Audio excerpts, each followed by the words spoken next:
Assalamualaikum, salam sejahtera dan selamat petang. Macam mana semua, sihat? Alhamdulillah semua sihat. Kita masih tak dapat nak menjalankan kelas secara bersemuka disebabkan peningkatan harian COVID-19 agak tinggi, mencecah daripada 2,000 ke 3,000 setiap hari. Itu mungkin dapat agak menyukarkan kita untuk menjalankan kelas secara bersemuka dan beresikolah untuk kesihatan kita. Okey, bagaimana sekarang? Pelajar semua cukup? Alhamdulillah semua cukup. 25 orang dekat kita punya Google Meet ni. Okey, minggu lepas kita telah belajar bagaimana untuk melukis tangent dengan gabungan tangent daripada berbagai tangent, itu daripada bulatan, daripada garisan, daripada titik. Okey, bagaimana dengan tugasan yang saya bagi tu? Ada siapa ada masalah? Jika ada masalah boleh kita tanya sekarang ataupun sebentar lagi sewaktu lepas kelas ini. Ataupun kamu boleh PM tepi WhatsApp. Okey, sebelum kita memulakan kelas ni, saya nak tanya semua pada semua, siapa yang pernah tengok bentuk itu parabola, yang dikenali sebagai parabola lah? Siapa yang faham ataupun pernah tengok sebelum ni? Okey, ya, itu bentuk parabola atau sering kita tengok adalah daripada bentuk piring astro, padang bola. Itu dipanggil sebagai bentuk parabola. Kira-kira parabola juga dalam bentuk yang bujur. Dia agak bujur tapi tak sampai bujur. Okey, seperti bentuk kapal selam, itu adalah bentuk parabola. Okey, untuk kelas kita hari ini, saya akan mengajar kamu bagaimana untuk cara-cara melukis parabola, gabungan parabola dengan tangent-tangent dan titik, dan juga bagaimana untuk mencari jejari X. Ini penting sebab jejari X ni tidak memiliki, agak tersembunyi lah, bukan tidak memiliki, dia jejari yang tersembunyi di dalam gabungan tangent. Itu kita belum belajar lagi pada minggu lepas dan saya akan ajarkan pada minggu ini. Okey, dalam parabola ni dia ada beberapa aspek yang kita perlu tahu, dan untuk mencari jejari X pun ada beberapa aspek yang kita perlu tahu. Okey, kita akan mulakan lagi, saya akan tunjukkan demonstrasi sebentar lagi dan kamu akan faham selepas saya tunjukkan demonstrasi, insya-Allah. Harap-harap semua fokus ya. Kalau ada apa-apa pertanyaan, kamu boleh saja raise your hand dekat butang ikon tu. Okey, daripada penerangan tadi, saya akan tunjukkan dulu bagaimana cara untuk melukiskan separuh parabola. Mula-mula sekali macam biasalah, kita perlu lekatkan dahulu kertas ni dengan masking tape supaya dia tak bergerak lah kan.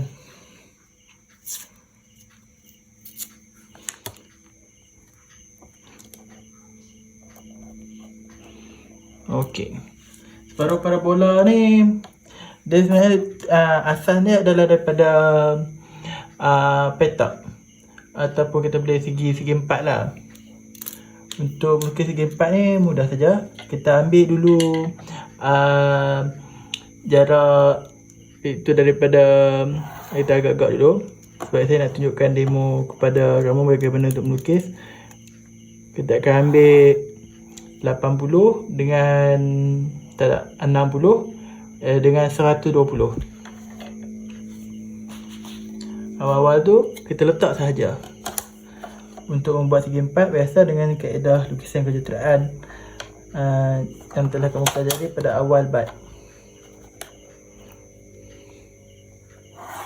Okey, siap betul satu titik. Gunakan jangka lukis untuk mengukur sebanyak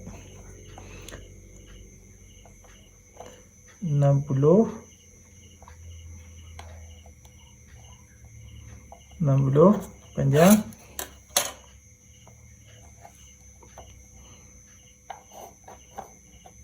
Okey, lepas itu kita ukurkan sebanyak 120.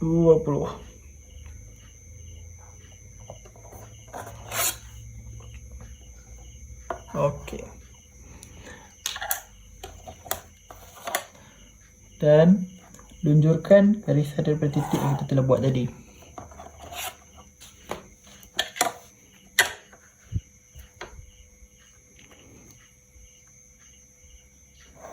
Okey, yang garisan binaan. Okey, untuk tip dekat sini, di dalam sesuatu lukisan, kejuruteraan atau menjawab soalan, bila kita mendapat untuk melukis parabola, kita kena tengok parabola itu dia punya sudut kecil dia di mana. Maksudnya lekuk kecil. Contoh seperti ini, parabolanya di dalam ini. Ini parabola. Dan lekuk kecil dia berada di ujung sini. Kita akan tengok dia akan bertumpu bagaimana. Okey, contoh kalau dia bertumpu kat sini, jadi semua garisan nanti akan bertumpu di sini. Sebab kita akan bahagikan kepada 4 bahagian. Dulu tengok. Sebab nanti kita akan bahagikan dia 1, 2, 3, 4. Begitu. Jadi semua garisan ni akan bertumpu di pusat yang lekuk kecil. So, sekiranya lekuk kecil itu berada di bahagian kanan, jadi pembahagian kita itu semuanya bertumpu pada lekuk kecil tu. Okey, dapat? Jadi kita dapat menghasilkan parabola yang lekuknya di ujung. Okey, mari kita teruskan supaya kamu lebih faham dan dapat dengan lebih baik, dengan lebih jelaslah untuk melukis parabola ini. Kita bahagikan dulu. Untuk sudut ni kamu boleh tarikkan ikut keselesaan kamu lah. Sebab kita lukiskan dia agak tinggi, lepas tu kita letakkan lebih kepada bawah untuk perspektif kita.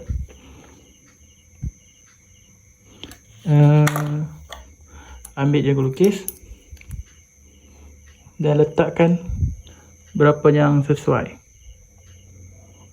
1, buatkan 4 bahagian. 2, 3, 4. Sama juga di sebelah atas ni. 1, 2, 3, 4. Okey. Dapat? Menggunakan kaedah pembahagian,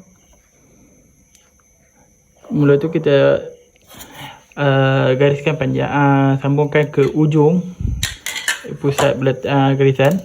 Kita lunjurkan sahaja dengan menggunakan kaedah pembahagian nisbah 4.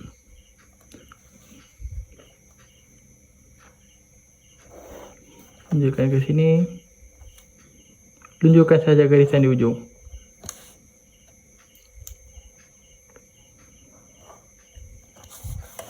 Dan tunjukkan di sini.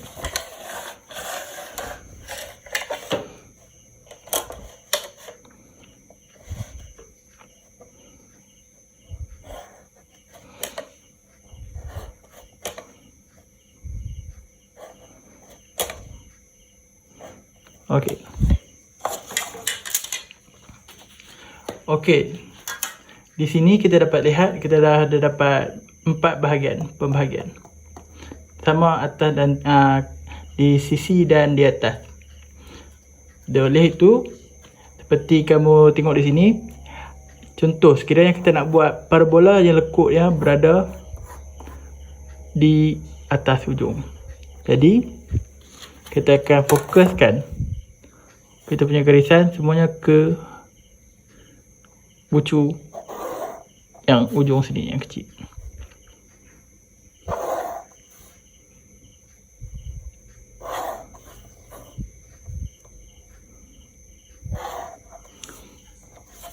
Sebegitu. Boleh buat? Okey, bagus. Saya akan teruskan. untuk mengelakkan kita macam tidak kefahaman, maksud saya keliru, jadi kita tarik hanya sampai dekat garisan yang kita nak buat dia punya, nak dapatkan dia punya titik. Kita tak perlulah nak tarik sampai habis. Sebegitu. Jadi nanti parabolanya bentuk lekuk sini, turun sini, turun sini, dan turun sini. Jadi titik yang berada di sini, dan di sini. Terusnya akhir di sini. Gunakan sama ada boleh guna flexible curve ataupun French curve untuk melakukan lekuk, untuk kita lukis lekuk ni. Kalau saya lebih selesa menggunakan flexible curve sebab kita boleh bentukkan mengikut tanpa nak perlu cari-cari dan buang masa. Okey, pegang saja. Tak perlu nak sempurna sangat pun tak apa, sebab daripada pembacaan yang saya buat, markah jadi kira jarak dia antara sini ke sini, garisan ni lebih kurang dalam 1 mm. Maksudnya dia boleh masih dikira, jawapan tu masih dikira valid sekiranya dia seberhampiran 1 mm lah. Maksudnya kalau kamu kesuntukan masa, tarik je guna flexible curve tu ataupun guna French curve. Okey. Kita telah selesai untuk membuat parabola tadi. Nampaknya kamu dapat melakukannya dengan baik. Okey, sekarang saya akan tunjukkan bagaimana kita untuk mendapatkan jari X yang daripada gabungan tangent, itu di sini. Daripada soalan ini, sebelum kita memulakan apa-apa, tengok ni, saya ada buat bulatan. Kita harus mengesan dahulu bulatan utama dalam lukisan tangent ni. Dia ada 3 bulatan. 1, 2 dan 3. Bulatan ini saling berkait. Kalau kita tengok, dia jarak dia ke sini 80, dia mesti bagi. Pula jarak dia ke sini 90, jarak ke sini 40. Okey. Sekarang kita kena buatkan bulatan ni dulu.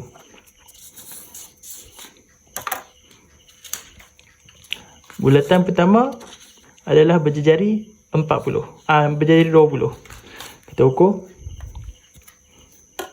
20 mm.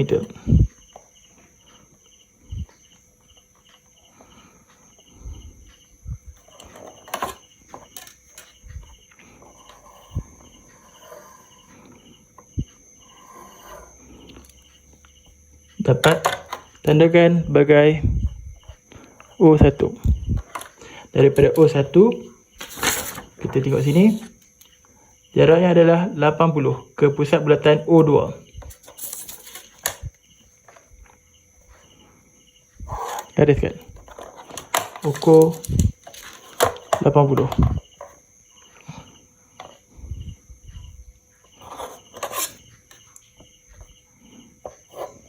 Tanda ke sini. Lepas itu kita tengok jari dia adalah 45.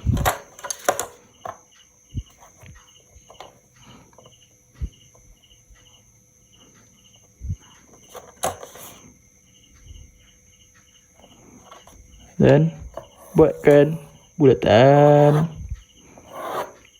Okey. Daripada jarak O2, kita tengok sini, dia adalah 90 mm dan tinggi dia adalah 40 mm, berjejari 25. Buat satu garisan.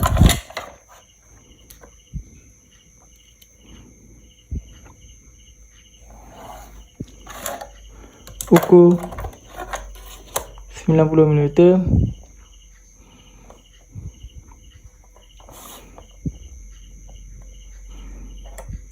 Tandakan di sini.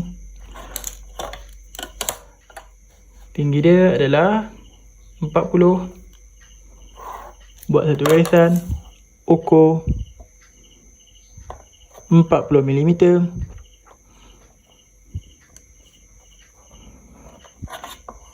Tandakan sini.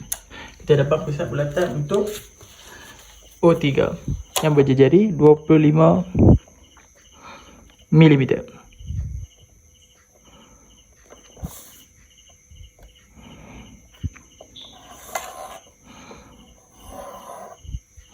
Buat satu bulatan, tandakan O3.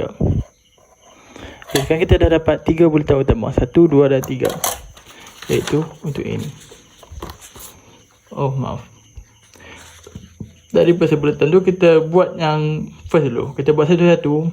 Mesti kita ke sini, ke sini, ke sini. Dia punya perhubungan dia. Okey, kita buat ni dulu. Itu tangent C dan D. Ini adalah kaedah bersilang. Tangent bersilang. Tangent bersilang kita kena guna kaedah pembahagian dan tambah tolak. Kalau kita tengok kat sini, bila dia bersilang ke sini, jadi kita kena tambah kepada bulatan yang kecil ni untuk dapatkan tangent C. Jadi jumlah 45 tambah dengan 20 adalah 65. Tak apa, kita buat dia punya pembahagian dulu. Kita bahagikan dulu. Bahagi 2.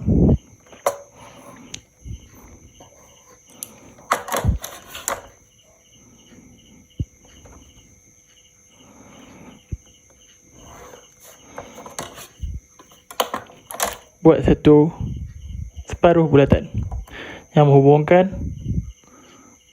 pusat bulatan O1 dan pusat bulatan O2.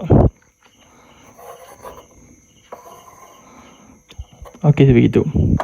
Apabila tadi kita dah kira 65, iaitu 45 tambah dengan 20.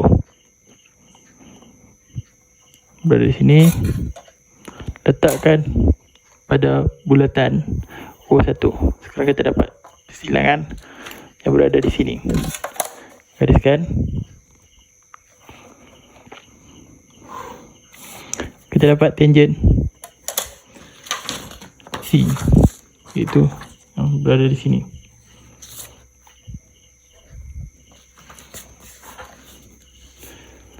Okey, untuk kita dapatkan tangent D, kita hanya perlu lunjurkan garisan yang berada di tangent C ke pusat bulatan O2. Okay, gunakan kaedah lunjuran dengan menggabungkan bulatan. Okey, dapat tangent D.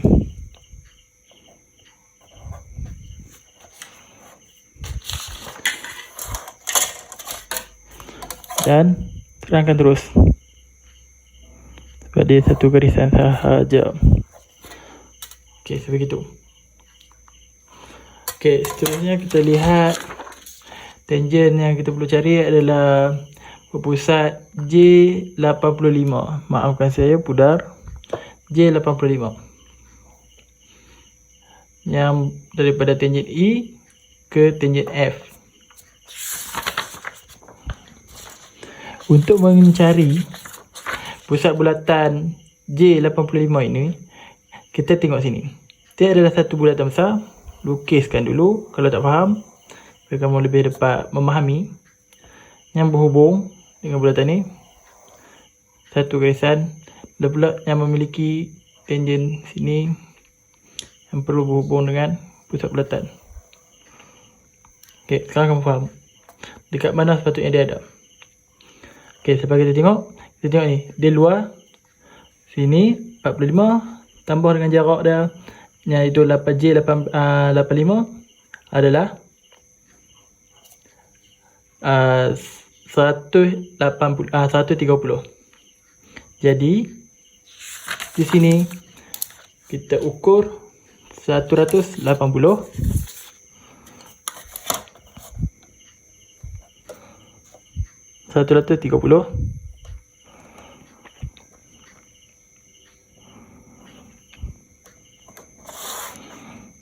letak pada pusat bulatan O2 dan garis. Lepas pula kita tengok sekali lagi tu dia. Untuk kita dah dapat satu lekuk, Okay, kita tengok pula ni. Sini dia berada di dalam. Maksudnya jarak dia perlu ditolakkan dengan jumlah J85 sebab dia berada di dalam. Tengok sini. Satu bulatan lekuk di sini J25 mesti ke 85. Betul. Kalau full dia 85. Tapi disebabkan di sini, jadi kita akan ambil 85 tolak dengan 25. Jadi 60. Faham tak? Sini ke jarak ke sini dari sini ke sini 85. Dah pula dia kurang 25. Disebabkan bulatan ni berada di dalam. Okey, dapat?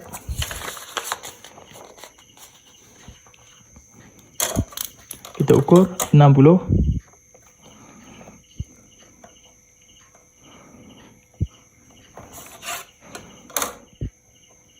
Kita letakkan pada pusat bulatan ni, kita letak cuma tanda pada garisan lekuk yang kita buat tadi. Sekarang kita dapatlah dia punya pusat bulatan untuk J85. Gariskan sahaja ke pusat bulatan.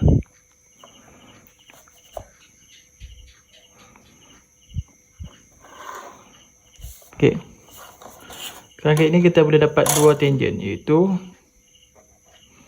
tangent F dan sini tangent E.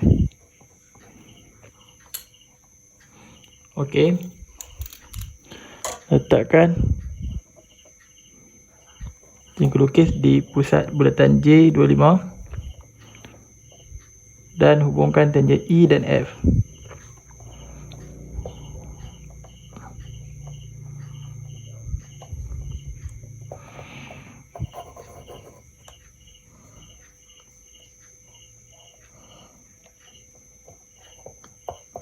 Cek dulu, okey, baru garis.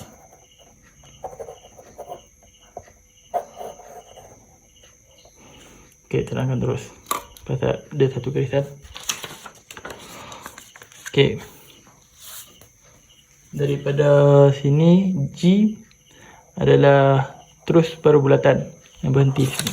Jadi kita cuma pelekukkan sahaja daripada tangent F.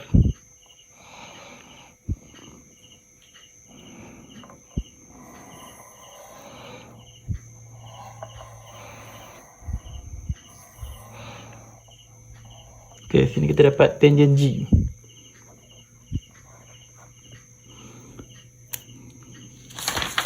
Kita tengok pula sini, dia mesti ada pusat bulatan kat sini. Kita tandakan sebagai S. Untuk ke S, jarak dia adalah 40. Dan ke E, jarak dia adalah 65. Kita beri tanda.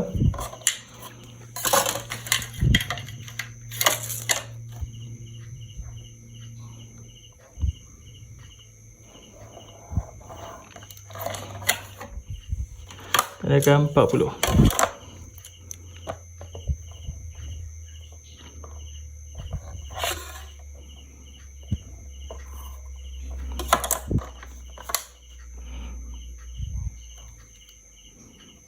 Okay, sini kita dapat S. Okay, pada tu tadi kita naik 65. 65 di sini. Di sini kita dapat E.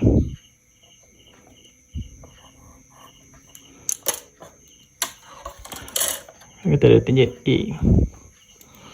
Kalau kamu perasan, dia ada satu bentuk segi empat tepat. Kamu buat dulu segi empat tepat, tak perlu lagi kita lukis parabola penuh lagi.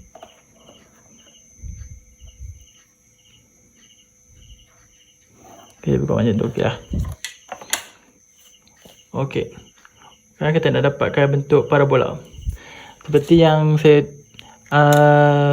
ceritakan tadi, kita cuma perlu bahagikan dia punya sisi kepada 4 bahagian. Gariskan saja sudut, tarik, bahagikan. ikut keselesaan kamu dan kesesuaian lukisan. 2, 3, 4.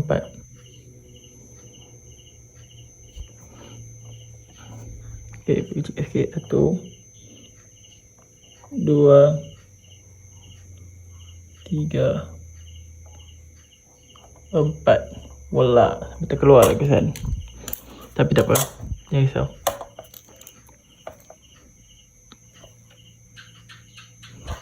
Satu, ujung,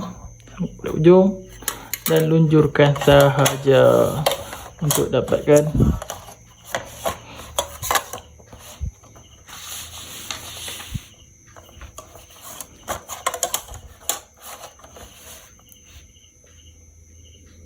lunjurkan.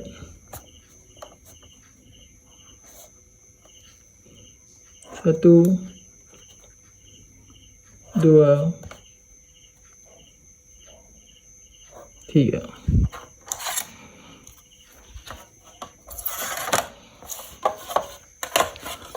Ini pun kita tunjukkan harus tersangkut. 1, 2, 3. Okey, kita dapat 4 bahagian seperti yang saya ceritakan tadi. Kita tengok dulu bentuk dia. Yang sebahagian kecil sebelah mana? Sebab kalau dalam soalan ni, kecil adalah sebelah sini. Apabila bahagian kecil yang ada sebelah situ, jadi semua garisan akan berpusat pada bahagian yang kecil tu.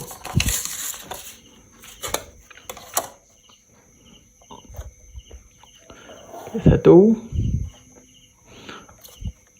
2, 3.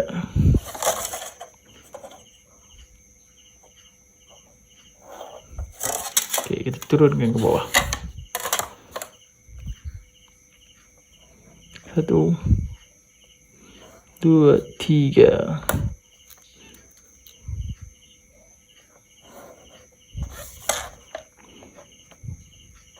Kita dapat poinnya di sini. Okey, gunakan flexible curve atau French curve dan lekuk.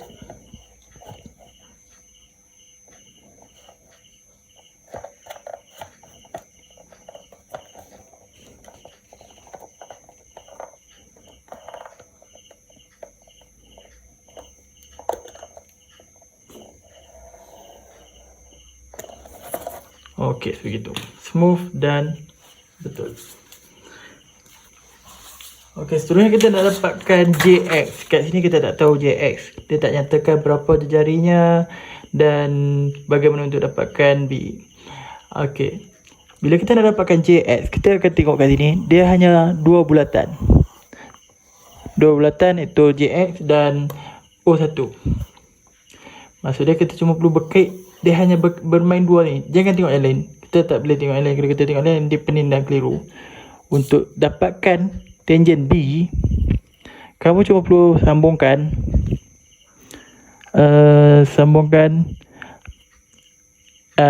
dia bermain zigzag. Cara dia adalah kita perlu ini perlu di sini, sambungkan terus sini. Nanti kamu akan dapat kat atas tangent B. Kaedah dia nama dia kaedah zigzag. Kamu boleh ke sini, terus ke sini.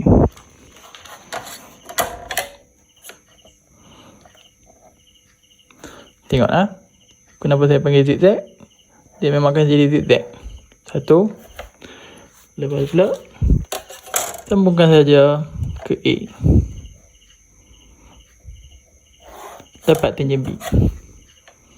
Okey. Kat sini kita baru tahu tangent B. Tapi kita masih belum tahu berapa dia punya jari. Untuk dapatkan jari, kalau apa-apa bulatan, 2 tangent dia yang kita bahagikan dan kita tegakkan dia punya bersudut tegak 90 darjah akan melintasi pusat bulatan. Jadi kita akan buat satu garisan sini dan kita akan bahagikannya dan buat satu garisan panjang.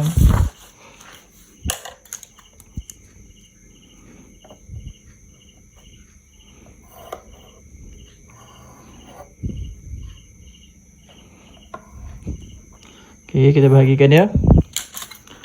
Dan buatkan satu garisan lurus yang panjang. Okey, ini bersudut 90 darjah. Okey, naknya sumber jawapan dia dah ada, terlengkap. Kamu cuma perlu sambungkan pusat bulatan dengan tangen B. Sini. Dan kamu akan dapat pusat bulatan yang berada di sini. Untuk JX. Jadi, kamu perlu bukakan dia punya jangka lukis ni. Hubungkan dengan tangen B. Cek dulu. Padan tak padan? Padan lah tu. Adjust sikit.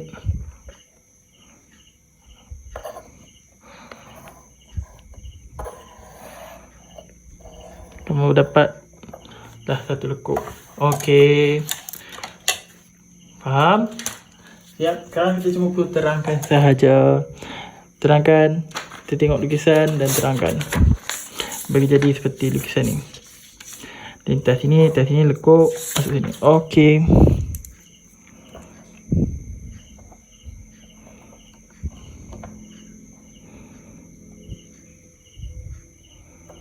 Okey, bulatkan.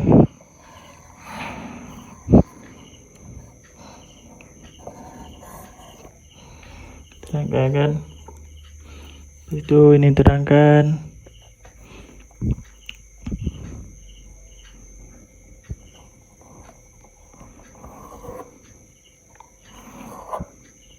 Siap.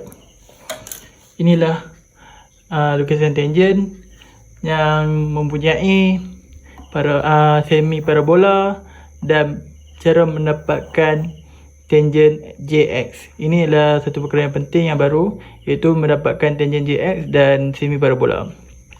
Kamu perlu ingat bagaimana untuk dapatkan JX menggunakan kaedah zigzag, sama ada bulatan ni berada diberi bulatan sebelah atas ataupun sebelah bawah.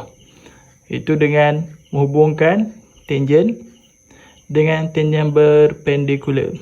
Ini kepada bulatan. Cuma perlu pandang dua bulatan ni je bila kita nak cari JX tu. Okey. Cuba lakukan ya dalam masa 15 minit dan saya nak tengok lagi.